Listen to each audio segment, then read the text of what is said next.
Le 13 janvier 1968, l'attaquant des North Stars du Minnesota Bill Masterton reçoit une violente mise en échec.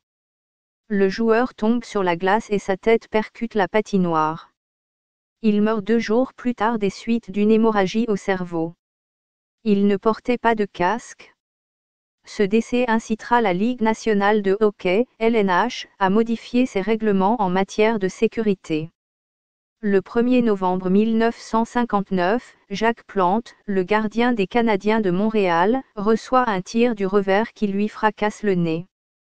C'en est assez, il s'est déjà fait briser 3 fois le nez, 2 fois la mâchoire et les 2 os de la joue. Il refuse de retourner au jeu sans porter le masque qu'il a lui-même conçu.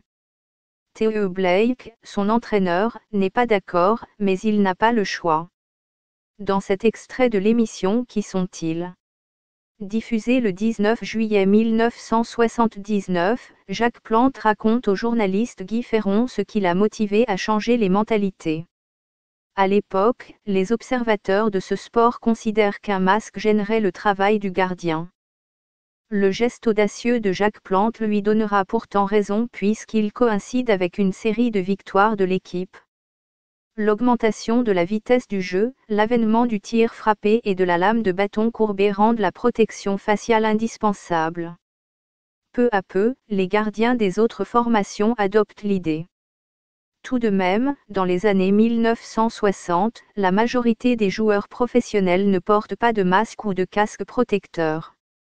C'est ce que l'on constate dans cet extrait d'un match du 29 octobre 1966 opposant les Rangers aux Canadiens. À la suite de la mort de Bill Masterton en 1968, on assiste à un long débat sur l'importance d'imposer le casque. Certains hockeyeurs commencent à le porter, mais cette pratique demeure marginale. La LNH le rendra obligatoire pour tous les nouveaux joueurs seulement 11 ans plus tard, lors de la saison 1979-1980. En 1981, le président de la Ligue de hockey junior majeur du Québec, LHJMQ, Jean Rougeau interdit le port du protecteur facial à grillage communément appelé la « cage à poules ». Une décision contestée, notamment par un comité d'ophtalmologistes ainsi que par l'ancienne vedette des Canadiens Maurice Richard. À l'émission Repère du 2 octobre 1981, les journalistes Gérard-Marie Boivin et Luc Paradis rencontrent le dirigeant de la LHJMQ. Jean Rougeau dénonce vivement ses détracteurs. Selon lui, la grille nuit à la vision des hockeyeurs et empêche les amateurs de les reconnaître. Interrogés au vestiaire, des joueurs des voisins de Laval vont dans le même sens et affirment préférer jouer sans grillage. Alors que le junior majeur du Québec oblige le port de la visière, on laisse le choix aux joueurs dans le reste du Canada.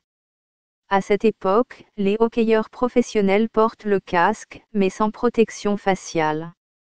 Alors que les blessures au visage se multiplient, la visière semble une solution. En 1984, le joueur des Canadiens Guy Carbonneau décide de l'adopter lors d'un entraînement.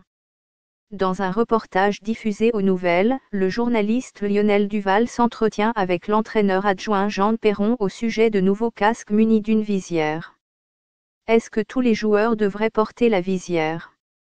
Oui, selon Jean Perron.